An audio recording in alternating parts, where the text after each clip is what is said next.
everybody. Happy Wednesday. Happy Sistah Scifi Wind Down Wednesday. So I'm Sistah Scifi, CEO and founder of Sistah Scifi, working hard to make Wednesday your new favorite day of the week. I'm really excited to be here today. Hey Steph, how are you? Oh, wait, is that Steffi? Hey, I didn't. I'm excited about potentially rolling with the homos. Hey Donnie, I know I need to send you the promotional stuff, and it is coming. And I'm so excited that you're coming to the Afrofuturism trip to Ghana. Like when I saw that email, it totally made my day, and I hope I responded. So today I'm really excited because we're talking to James Spooner, who just joined, so punctual, who is the author of High Desert, which is a graphic novel, half about the culture of Black representation in punk rock, and then also his experience growing up. So I'm excited. Oh yeah, this is what I'm supposed to be doing. Except,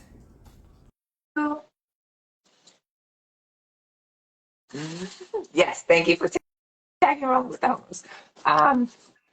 Sister, Hey, and Terry, how's everything? good. Thanks for having me. Yay, how's your week? Oh, my pleasure. Thanks. Thanks for joining. How's your week been so far? So far so good. I just finished my tattoo. Finished the tattoo for today, and I got a beer because I know this is like an alcohol moment. So I I never drink alcohol, but I do have I always have a non-alcoholic mocktail. So, got it. but you have your beer. So I love it. High Desert beer. Yay! So I'm in. Hey Maya, how are you? So yeah, do you have your copy of the book so we can do the book selfies? Yeah, let me grab one.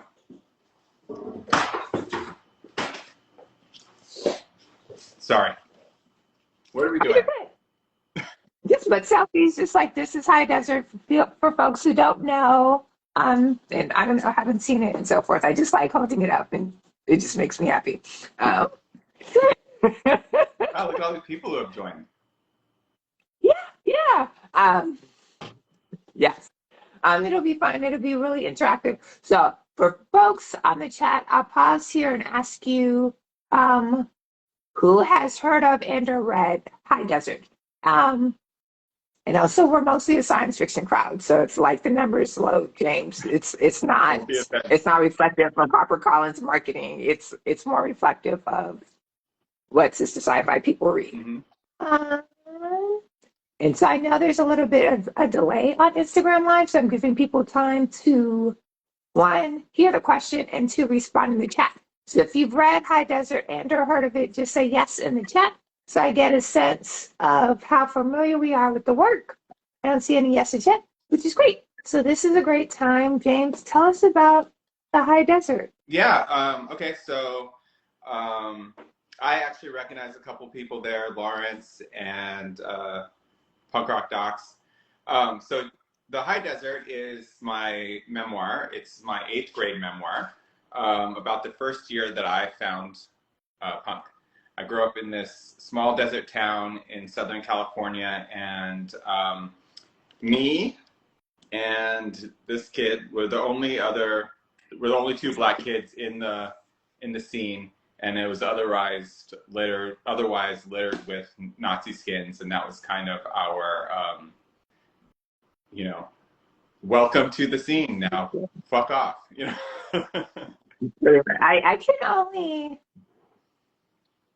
I can only imagine. Maya says, who's super Nova, says that it's on their wish list.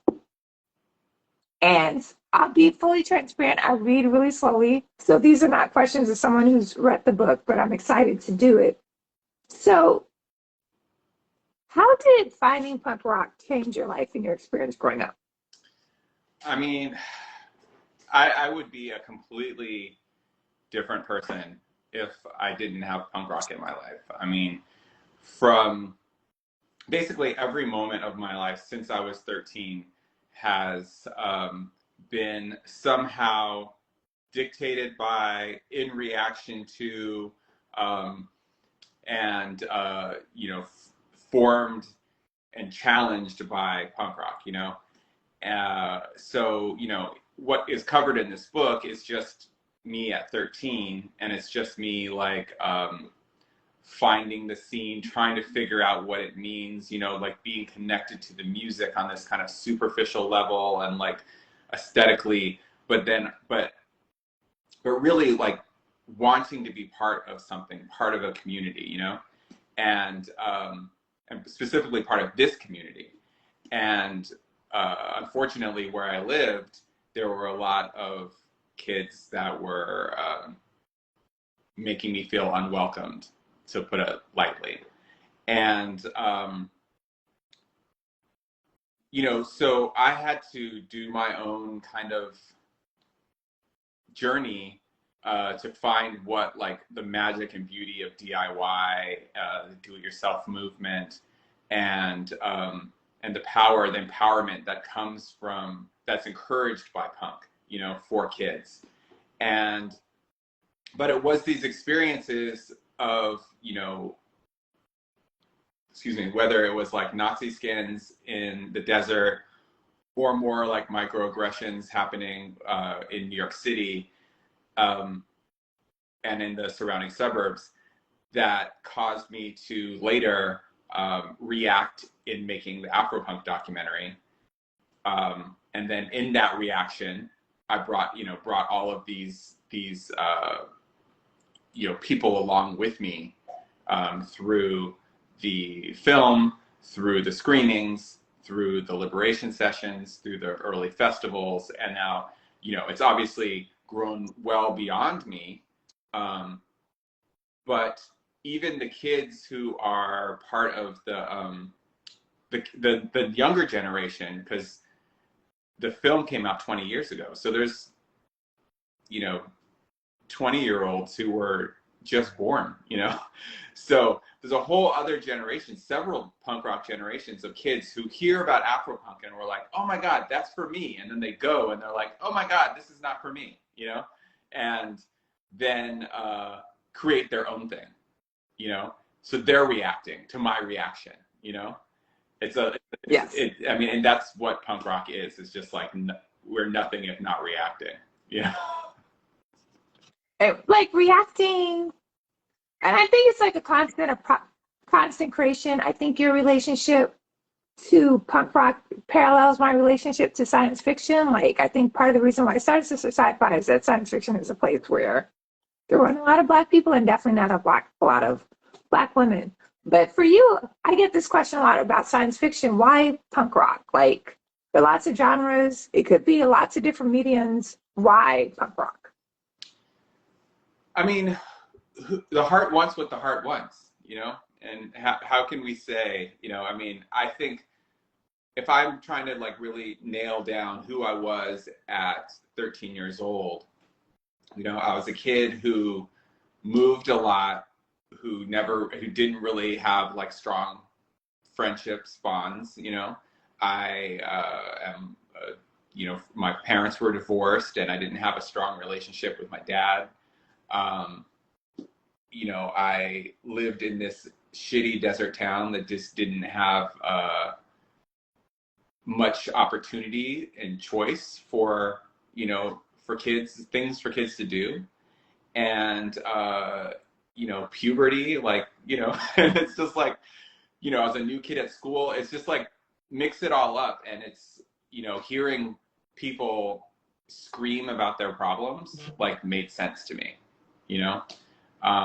Also, it was like 1989, and though I liked hip hop before that, in elementary school I listened to like Run DMC and the Fat Boys and Dougie Fresh or whatever, but like in 1989 it was starting to at least what we were getting access to was a lot of like pop, so it was like MC Hammer, Vanilla Ice, like this stuff just didn't resonate with me, but somebody screaming like I don't care or fuck authority or whatever, like that shit, like that That's that so too. resonated, you know what I'm saying?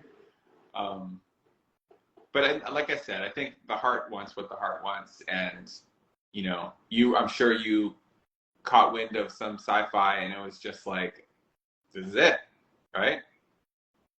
Yeah, I mean, yes, but I think the parallel is you wanted something beyond the mainstream, something that was beyond like maybe the hypersexualization of blackness, or like that was just fun and kind of vacuous, and something deeper that spoke to your personal anger. And punk rock did that for you. For me, science fiction, as a Black woman in America, like reality every day can feel very limiting, and an exercise of how do I try to access power in a society that keeps telling me I don't have any.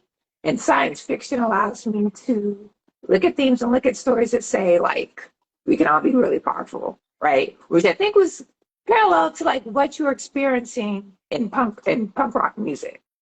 Yeah, no, you're right. It's like I think we want representation, and a lot of what punk when I was a kid was missing was POC representation, but it did have kid representation, right? And I could see kids accomplishing things.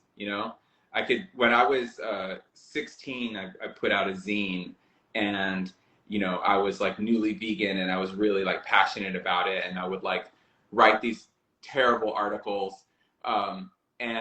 But people would respond, and they'd send me letters, not messages, handwritten letters with a stamp on it that were like, yo, what you said or what you wrote in your zine made me become vegan. And I'm like, holy shit, like I have power, and being like 17 and having a record label and sending, mail order to Germany, or it's just like, yes, like this is a community. I'm part of something. I have power in it. You know, and like I said, what was missing was the POC stuff. So I had to help put that in, which punk rock gave me permission to do. Early on, it said you can do. This is your scene to create. You know, so so I imagine in the same way, watching like reading a book or watching a movie that has just it's just like the what is it, like Lando Calrissian or O'Hara, like whoever it is, somebody's oh there I am, like why is it, I want to know their story, right? Yes, and to pay like what you did with the zine. Um, and I have like questions about the vegan articles because this is my own like assumptions. I don't think of the punk rock scene as being like highly overlapped with veganism. And so I was like, oh, this. And then like starting the label and then starting the festival, like me being in that space of the festival really gave me permission to be Black and weird Mm-hmm. at the same time. Not Black or weird, not Black or queer, not Black and a nerd. Like I could do both at the same time and still be like 100% Black, right? And that, or, still authentically Black, not putting a percentage on it. That's all I want. So that was All I really, want to be around is Black folks that are doing some out shit, like whatever it is. I tattooed a guy today uh, who is a Formula One fan. Like he's a Black dude who's obsessed with Formula One, and I'm like, that's the guy. I don't know anything about Formula One, but I know Black people are a part of it, so I want to know the Black dude who's like stoked on that. right. So yeah, like I'm glad that translated for you. I will ask this question because that's the reason why I revised 100% Black, because I was talking about like authentically Black and not like genetically Black.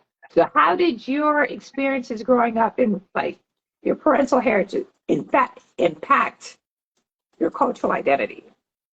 Does that question make sense? I think I get it. I mean, I'm mixed race. I'm light skinned. Like I'm hella light skinned, and and I've had all kinds of experiences of being misidentified by like you know, various cultures and whatever.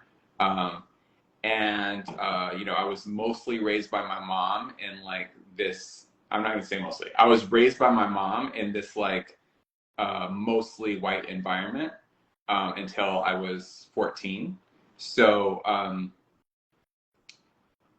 you know, so there was a lot of confusion, a lot of a lot of questions that she wasn't equipped to answer, you know, things that my dad should have been there to answer, the kind of things that I do for my daughter, you know? And you know, so the question of like, well, repeat the question. I think I get a little lost.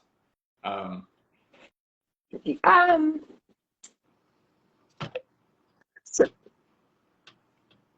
the layer two question is, right, we all have, I feel like every day I make choices about my identity, right? Like every day I choose to be like as Black as I can be today, right?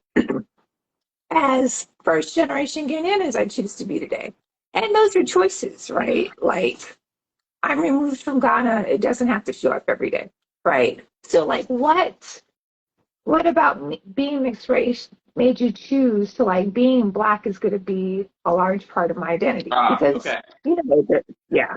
Well, I think that I spent a lot of years, like up until I was like 23, trying to live the what I believe, at least from my experience, is a fantasy of being like, I don't have to choose, you know, because, you know, like I said, I lived in this white town. I grew up with my white mom. I, you know, went to school with a lot of white kids, mostly white kids, and I still experienced being Black, mostly in the negative all the time, you know? And I had all of these, I would have these like little meltdowns, little identity crises that could usually be satiated with like, you know, watching a movie like The Color Purple or like, you know, Roots or something that just kind of like made me connect with Blackness for like a couple hours. But, you know, in my early 20s, I was living in New York. My eyes were opening to microaggressions everywhere, like all the time. And so I was like, I want to go back to St. Lucia, where my dad was from and lived. So, so I went to go visit him, and I think that there was this part of me that really believed that I wasn't connecting with the Black community in the United States because I'm Caribbean and they're American and it's different culture, right? But I got to the islands and I had that I mean, you know what I'm going to say. I got there and I expected them to be like, brother, welcome, you know. They're like, who are and you? It was like, Yes, white I know. boy, give me some money. Like, you know, and I was just like, wow, I don't relate to these people either, you know? So that was a monumental shift that you could see physically. I mean, I went with a perm and I came back with dreads. Like, it was, you know, and in that, like, the period after that was just like a lot of focused anger on my past, you know, and punk was like the number one target because punk rock raised me in so many ways. And I was like, how dare you guys be like, make me vegan, make me a feminist, make me like a champion for queer rights, make me stand out inside of abortion clinics and help women get in. And all you can say is Nazi punks, fuck off. You know, that's the only thing you can say about racism. So I was just like, fuck this, you know? So I really wanted to, so that's the seed of Afro-punk, is me trying to talk to my community, you know? And not just talk to them, but also connect the community. I mean, you just said, so let me know if you're like, but it seemed like there was also like a point of connection in the creation of the documentary. Well, I didn't expect the documentary to become a multi-million-dollar international brand. You know, I expected to show it in New York a couple times, show it in LA a couple times, shelve it, and I don't know what I'm gonna do with my life next, you know? But people connected, you know? And it did become a thing where a lot of people of color were like, holy shit, that's my story. And even if they're not punk, like, I'm the only Black person at my office, I experienced that shit. I'm the only Black person in my sorority, I experienced that shit. You know, all these things that I would figure is mainstream, they're still like, no, but I'm still the only one. So I connect, I relate to this, you know? And having that experience made me understand that this is much bigger than me and my story, and that I could, you know, bring these people together, you know? So yeah, so that, you know, by the time that I got there, like, it was a 2-year process to make the film. By the time I got there, I was like fully rooted in my Blackness. I'd like moved out of Williamsburg. I was living in Crown Heights. I was like, you know, eating roti every day. Like, I'm Black, damn it. You can't tell me I'm not, you know, but I'm just, you know, it was because I'm just trying to think of like right? You, like living in Williamsburg, and not even like today, Williamsburg, which is question, but like, I'm like, God bless you. Red, so Red, son, came in late, so I just want to let him know we're discussing The High Desert by James Spooner. James Spooner is the creator of the Afro-punk documentary, Easings at 17, and a record label. So that's what I want to go back to. Okay. Because that was the question I was going to ask earlier, like, why was it Afro-punk the documentary and not a record label? And you're like, I did a record label. So like, what was that transition from the zine to the record label to the documentary? Well, okay, so you have to understand something about like the DIY punk scene, in that like doing a zine or having a record label is not a big deal. It's like having a band or having, like, everybody is active, you know, because you're part of this community that if you're not doing anything, then like it's not happening, you know? It's not like hip hop where you can just turn on the radio and boom, hip hop is there. You know what I'm saying? Oh, Like, you know, you could go to a show and there's 40 kids there, and those 40 kids are the whole scene, you know? So if, you know, of those 40 kids, 12 of them might be in the bands that are playing, you know? And there's the person who put on the show, and then there's people who like sell records, because you can't buy our records at Tower Records, you know? You have to buy like the records that the bands that, like, my label and the bands that I was dealing with at that time were like not only underground, but like as a matter of objection, we're against barcodes. All right? You can't have a barcode. If you put a barcode on your record, then you're not part of our scene. And the reason was because barcodes are like part of the system, you know? You can't catalog, you can't catalog this record. You can't say if you have it in stock if you don't have a barcode. But in the underground and in this network of this web of like kids putting on shows, there's always multiple somebodies who have like a table with a box of records, with a bunch of zines, some t-shirts, whatever, right? It's like its own community that works outside of the system. So for me to be 17, like, all I did was I sold, over the course of a year, I sold enough zines to fund a record. So I probably sold like 1,000 zines, you know, which is like, I don't know, I had 3 or 4 zines that year. I sold a few hundred of each one, you know, and I don't, please remember your train of thought. I just want to like highlight this for the people watching. So 1,000 zines, this is before Facebook, it's Etsy, Twitter, Instagram. That's impressive. Yeah, right? This is the 90s, but it's like I wasn't selling them at my school. Like, those kids aren't interested in what I have to say. I'm part of a community. And this community, this is how we communicate in this community.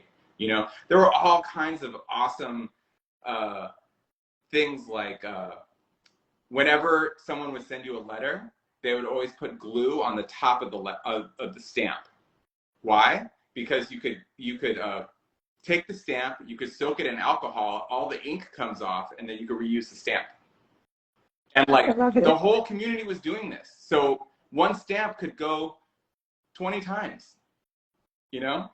There's all kinds of things that are just part of this underground, part of this community. So as an adult, I look back and I'm like, oh, wow, that was pretty cool. You know, like that's kind of impressive that I like was part of this thing. And I made these records that like, you know, there's a handful of people in the world who give a shit about, but like, but everybody was doing it, all my friends, you know? And like going to your question about veganism in the punk scene, like, again, the lane that I was in, everybody was vegan. Like, I remember there's one kid who ate meat, and it was just like mind blowing to me, you know? Like, everybody, and this is 90s vegan. This is like, you know, eating soy. Like, you know, this is like. Right. This is before Beyond Burger. No, this is like this is probably before Burger, Morning Star. Like y'all were eating tofu. Yeah. It was rough. But God, yeah. Y'all were hardcore. Yeah, but you know, it's like those messages early on, they set me up to have like the politics, the intersectional politics that I would like be able to later hear the word intersectional and be like, oh, yeah, I've been that since 1992, you know? But it was because of the punk scene. Now, I'm not going to say it's all of the punk scene. It was definitely like the lane that I was in because it's a community, and every community has like the organized people and the drunks and the, you know, jackasses, and some of the drunks are actually really great organizers, but they're, you know, like it's a mixed bag, you know? It's community.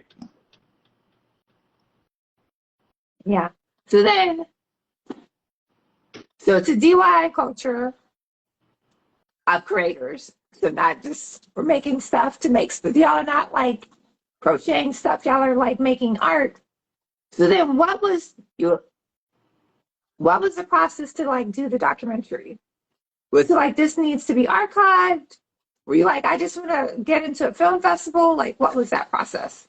And I say this from a point of, I'm super impressed. I don't create anything, right? I'm like the biggest cheerleader. Like, but so am I. Like, so, I was a cheerleader for every band, you know, like if I could like sing or be musical any kind of way, like I wouldn't not be anything else, you know, like I always wanted to be on the stage, but it turned out I was better at like putting on shows or like promoting events or, you know, just making visual art. So, you know, between high school and making the documentary, I was, you know, kind of dabbling in fine arts. I was making sculpture. You know, I had a couple little shows here and there, like nothing like notable really. And then, but I was also doing parties, and I was like in New York City promoting and DJing, and, you know, so I had my like handing out flyers legs, you know, like I really understood what it took to put on an event, you know? So when I went to make the documentary, it was like, I want to tell the story of what it's like to be a Black punk. What is the best medium to do that? You know, I could make a sculpture, but I don't think a bunch of people are going to like rally around this sculpture. You know what I'm saying? So I think the best medium is film. And how do I make a film? Well, I've seen movies, you know, like, I don't know, maybe I'll watch a bunch of documentaries. So I just started watching documentaries and then just kind of being like, okay, I could do that. Okay, I don't understand how they did that. You know, like, and it was really like an education where I would like watch movies. I remember watching Dogtown Z-Boys in slow motion to learn how they edit, you know? Like I'd see, it's like, how do they get the picture to move so fast? And it's like, holy shit, his finger's right there, you know, like whatever. Like, and watching like a documentary like Streetwise and being like, how are they, like, they're all the way over there, but we can hear them talking. How is, like, trying to figure out like wireless mics and stuff like that, all of that stuff. It was just like, I would have loved to have gone to film school, but that just wasn't in the cards for me. And but I'm like, well, I've had a zine, I've had a band, I've had a record label. Like, why can't I make a movie, So, luckily digital film had just come out, or digital cameras, right? So first I bought a computer, someone told me you have to get an Apple. So I bought went to the Apple store, I bought a computer, and then it was like, had a 60 gig hard drive and a zip drive. And I got a bootleg of Final Cut 1, and I was like, okay, how does this work? And then I maxed out my, it was all credit cards. I maxed out my card again, and I bought like this Sony thing, like, it's just like figuring it out. I went out and filmed some interviews, and it was like, why do these sound like shit? Oh, because you have to have a mic, like you have to have a separate mic, like, just trial and error. And learning on the job is like the name of my game. Same with the book. But you're like, let's get to the book. No, I mean, yes. same with the book. I have not forgotten about the high desert. Where'd I go? Because there are so many places I want to go next. One, kudos, because there is learning on the fly, but you did take the time to like look at other documentaries, question like editing and sound and all that kind of stuff, because I would have just jumped in and like, why is this crap? So kudos to you. Going back to the book. So why did you pick this period of your life? I know it's the period where you found punk rock. Are there any other reasons why it's this period of your life? Because you've had an eventful life, or you're living an eventful life. Thank you. Well, so I started out by thinking, first of all, I never read comics growing up, really. And I started dating my partner, and she, it's like getting to know you, telling stories or whatever. And she was like, that would make a great graphic novel, And I'm just like, you mean like Batman? Like, what do you, like, and she introduced me to like memoir comics, So I read like, Blankets and Stitches and, I don't know, just comics like, that are not about superheroes. And I was like, oh, okay, I understand this. And I've been a tattooer for 13 years. So it's like, I draw every single day. So I'm like, so this is me. So this is writing a script, which I learned from filmmaking, and drawing that script, which I draw every day. So it's like, great, let's do it. And, it's like, of course I did like the hardest possible, most detailed kind of drawing possible. But, it's my style, so it is what it is, And you had a partner in the illustration, correct? No, I do everything. Okay. Yay. People seem to have that question, and it's like, I didn't think that I needed to put like written and illustrated by, but yeah, every inch of the book is done by me. But okay, yes, I mean, and that's clear. But I thought we emailed about, and maybe, I mean, obviously not illustration, but I'm looking for her name. Oh, your name? Just the person that I was talking about that was interviewing me? No, not somebody who was interviewing you. You said, I thought she partnered with you on some level in the book. No, I can't. That was just a misunderstanding. They were just doing they were just interviewing me I was going to do an event with them. Got it. I was just going to have, like, I try to have someone interview, so it's just not me like monologuing, Got it. Okay. So now, yeah, that was a misunderstanding on my part. That was me reading emails too quickly. So I will, let's go on to the next question. So I have to ask about So there's a documentary. The documentary does well at film festivals. And then there's the Afro-Punk Festival. What was that transition? And then we can get back to the book. So, all right. So it went like this. 2003, the movie comes out. I just am grinding the movie, right? I do 130 screenings in the first year. Wow. Just like independent stuff, part of the community, you know, whether it's Black community, film community, punk community, people are just doing it. And like I said, film festivals, and just on my own in New York, right? And I'm just like, I would do something at like a place like Pianos, which is just a bar, right? And it'd just be like, you know, $6 at the door, everyone sit on the floor, we watch the movie, and then we're done, right? And for the 1 year anniversary, I wanted to do like an event, like a concert event, you know? So at the time, there was a band called Stift that it was, the singer is the woman that goes by Santo Gold now. At the time, she was the singer of this punk band called Stift. So I wanted them to perform. I reached out to her and she's like, talk to my manager. So I talked to the manager and he was this dude, Matthew Morgan, who was like, what is this about? Blah, blah, blah. Like he's trying to get Stift signed and they're getting rejected left and right because they don't know what to do with a black rock band, a singer with a black singer, with a rock band with a black singer. So he saw Afro-punk as an avenue to like help get some of these bands signed. He's friends with Cree Summer. She had some of the same issues, like a few, you know, this same old story. So long and short, he becomes my partner in Afro-punk. He's like a manager, music business, like he knows about this world in a different way than I.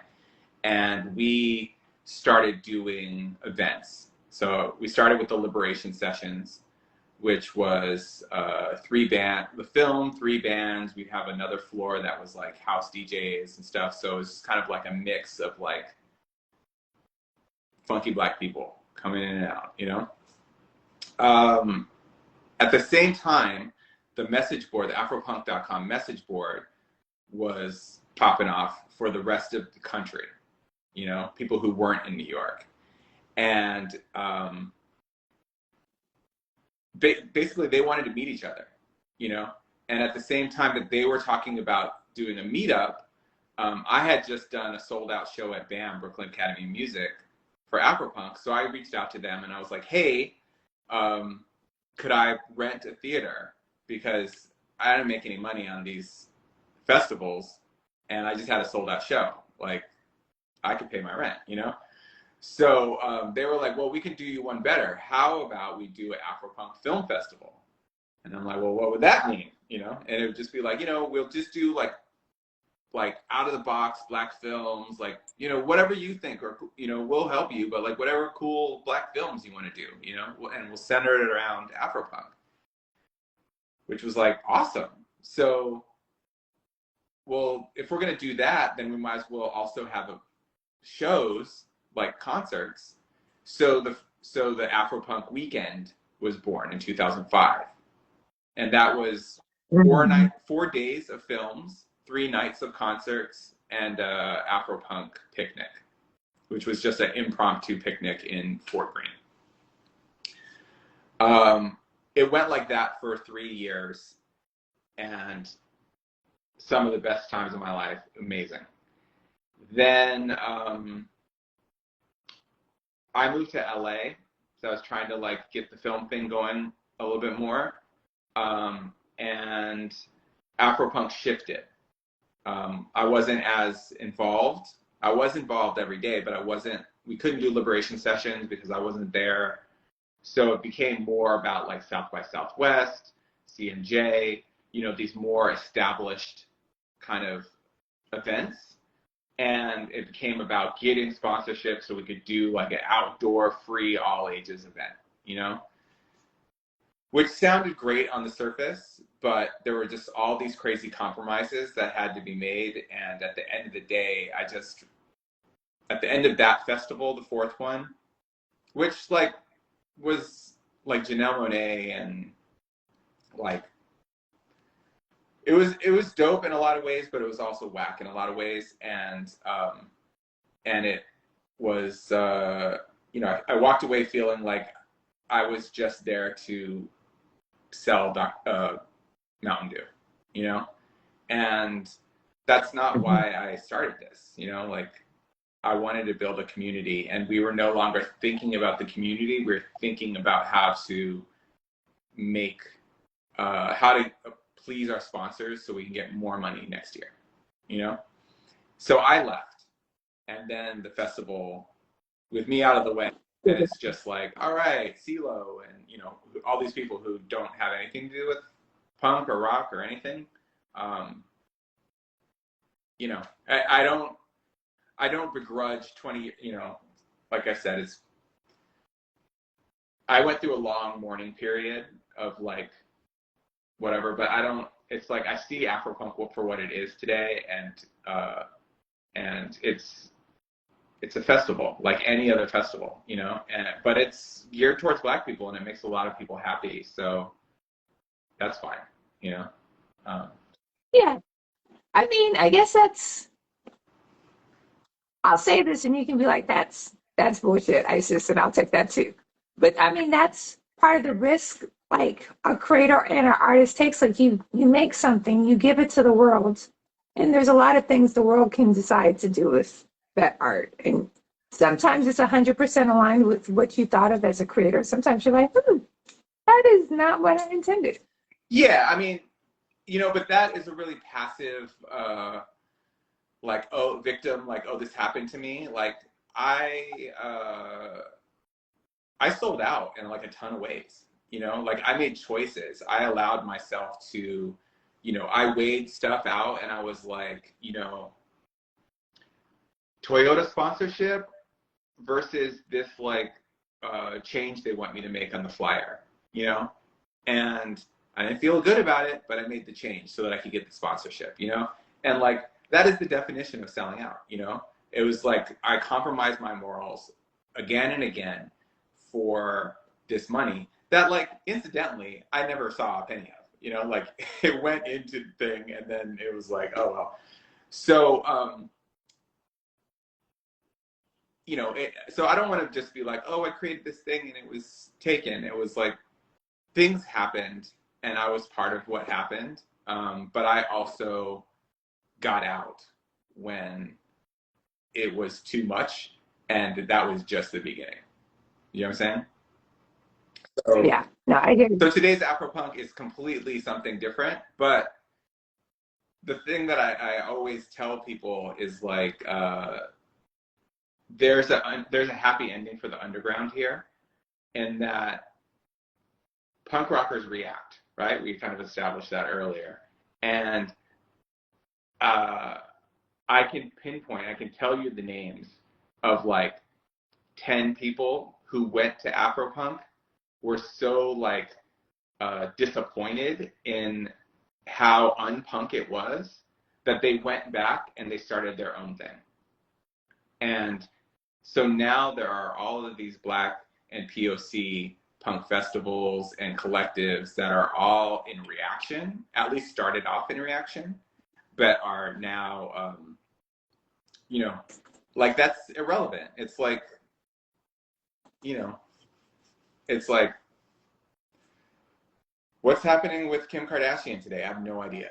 It's irrelevant. It exists, but it's in the mainstream, and it doesn't affect me,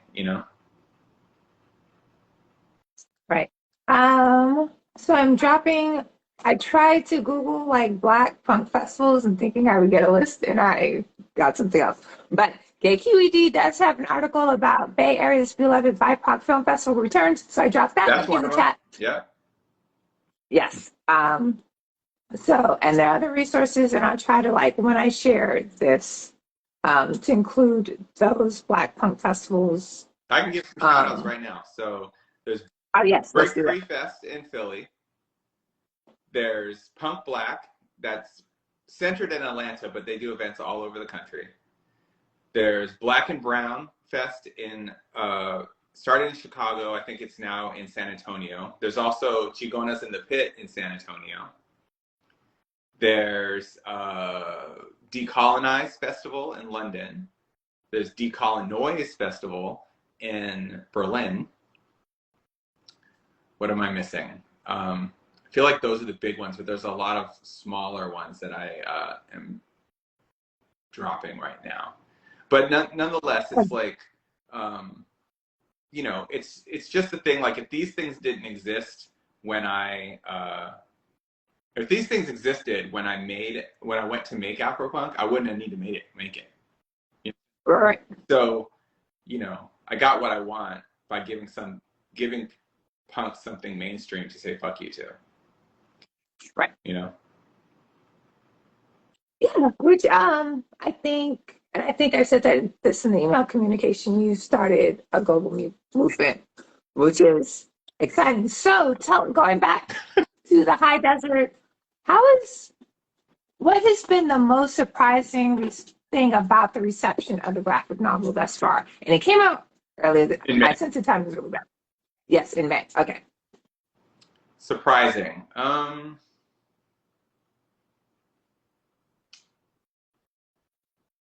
got an NPR twice. That was surprising. Why is that surprising? I don't know. I was hoping for once, but, you know, 2 different shows was something.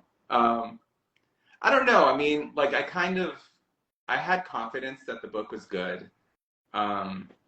You know, I worked really hard on it, and I knew that it would connect with the people that it's supposed to connect with. And,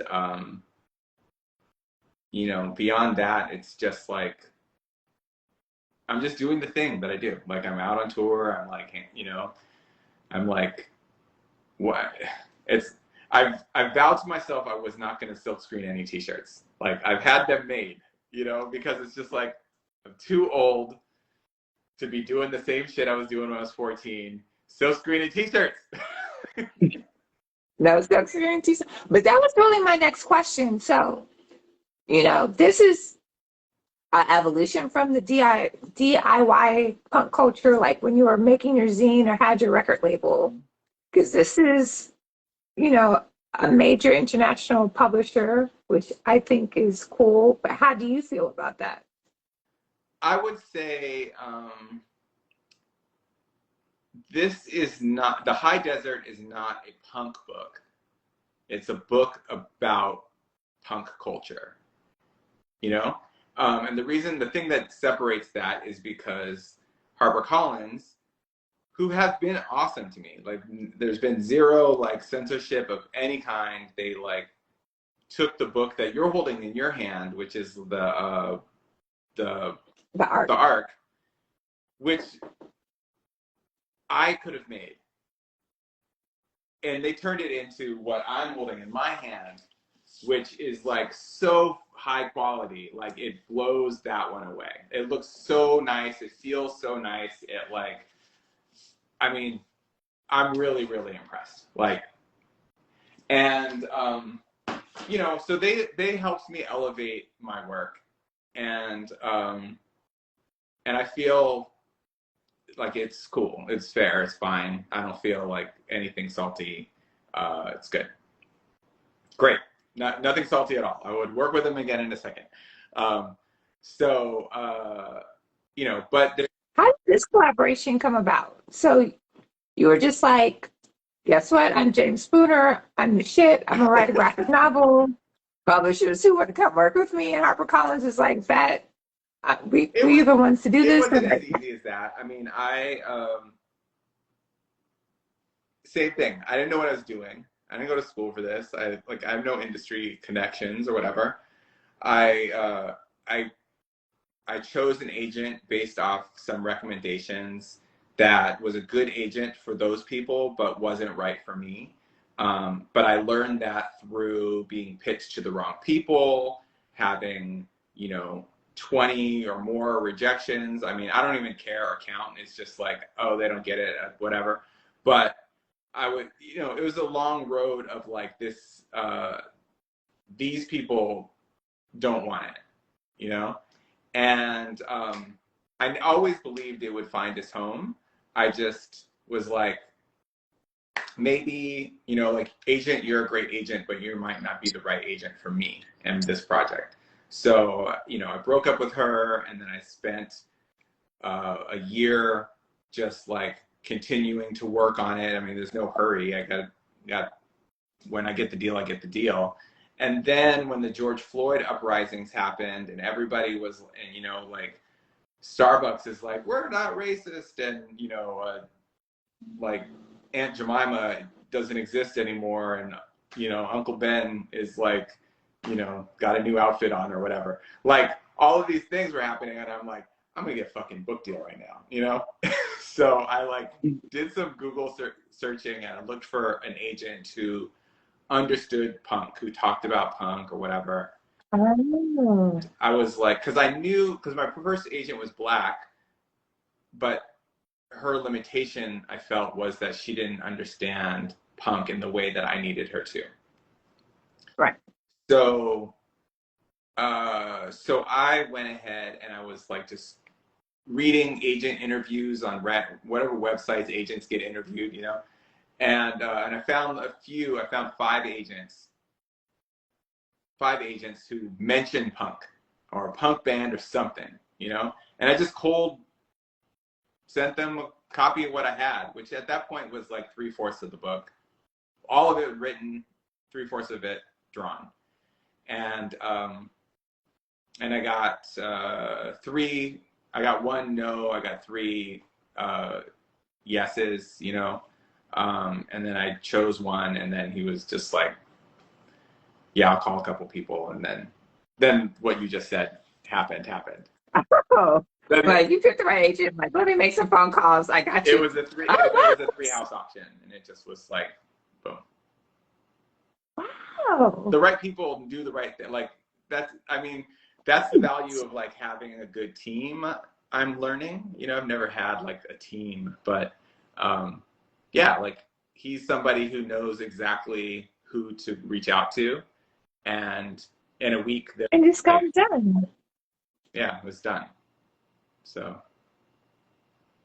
I mean, huh? Movers and shakers, Right. I think there's so many insights and nuggets in that. So I'm like, I'm here for it. Yeah, I'm here for it. Okay. So we have 8 minutes left. There are options, right? We can talk more about the book. We can do a Sistah Scifi this or that, which they all tend to be science fiction focused. I was like, can I do a punk this or that? And I was like, that would be kind of hard. Or we could do something else for the next 8 minutes. I read Octavia Butler. I can maybe hang, maybe. I'm sure it'll be fine. It's super pop culture. Janet Ashbell. That's my mom. Hopefully, so let's just keep it moving. Thanks, Mom. So proud of your journey you've taken to contribute to others. Can't wait to see what's next for you. Oh, that's so cute. So cute. Yes. And she is really, she doesn't, I criticize her in the book. And she was like, gave me her blessing, and was like, well, can't say it was wrong.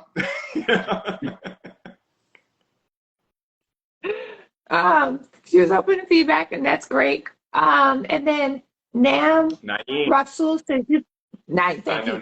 You've impacted my life in so many ways, which is beautiful. Oh, yeah.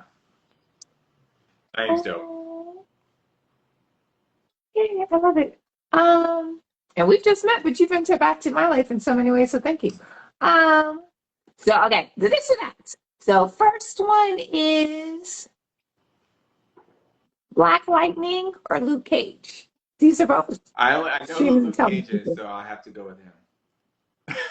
That's good. That's usually like 50-50. Like 50% of people go with Black Lightning, 50% of people go with Luke Cage. I'm personally team Black Lightning, but both are good options. So the next one, which will be particularly interesting for you, Janelle Monáe or Erykah Badu?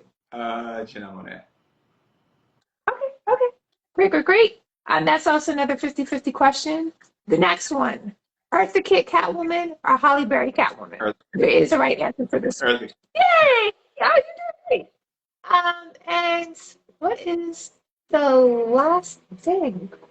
Is there one after that? I feel like there is. This is a new one just for you in celebration of a recent passing. Uhura or Michael Burnham? I don't know who Michael Burton is. Michael Burnham is the anthropologist on Star Trek Discovery, which is a couple years old now. I'm gonna have to Star Trek. Uhura. Yeah, that's fine. Sorry. I got one for you. Parable of the Sower. Okay. 1 or 2?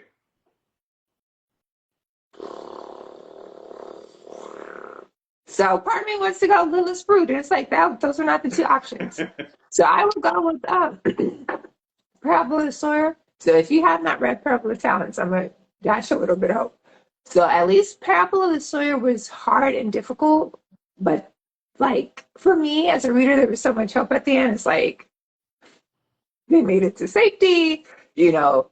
Parable of Talents was like a whole. I was like, oh, Octavia came, you know. So I wasn't emotionally ready. So I would go with Sawyer, and then like Lauren is young and very hopeful and optimistic, and there was something beautiful about that too. What about you? That was a great. I will add that this or that to the list. What about you? I think I liked 1 just because, you know, of the youth and stuff. But 2 with that whole slavery and the neck thing and like that like hit so hard, and like the kid getting kidnapped, all that, like woo. I just wish that she was alive to do that 3rd one, you know? Like Yes, Parable of Trickster. And I'm hoping like they'll find Butler's notes, and then like the trust, her family trust will let somebody else, like maybe that's what I dream about at night. Like somebody would be like, we have enough notes, we have some versions that maybe they'll let NK write it, but NK's probably like, I'm writing my own stuff. yeah. You know, so yeah. Awesome. Mhm. I had fun. We had fun. I did too. Yay. There'll be snippets. We'll take snippets and we'll post them to our Instagram Reels and TikTok. Sistah Scifi is on TikTok. And then yeah, you can buy The High Desert wherever really great, cool books are sold. If they're not selling it, either they only sell science fiction, like Sistah Scifi, or it's not a really cool bookstore and you should tell them to sell it.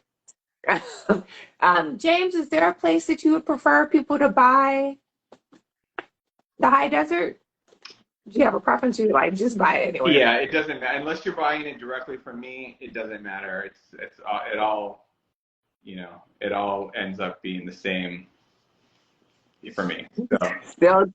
Still DIY hard. So, or you can message James and get it directly from James. Yeah, So, I mean, I will say I have the book. I have T-shirts. I have like prints and stuff. So I like put together little packages if anybody's interested.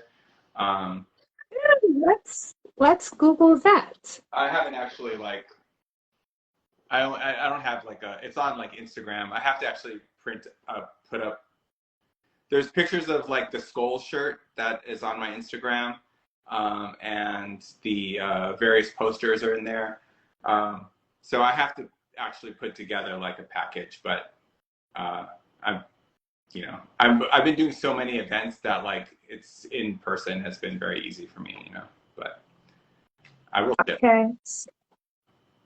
So I will drop your Instagram in, and then people can navigate from there. Please do. Please do. Yes. Okay. So Maya says, thanks so much for this. It was so nice to hear from you. Maya's referring to you, James, because she hears from me all the time. I'm definitely picking up the book when I can. Have a good night, everyone. So thank you, James. You're definitely your time is greatly appreciated, and the sharing of your experience. This is hella dope. I appreciate it. Thank you so much. Take care. Thanks. Bye. Bye.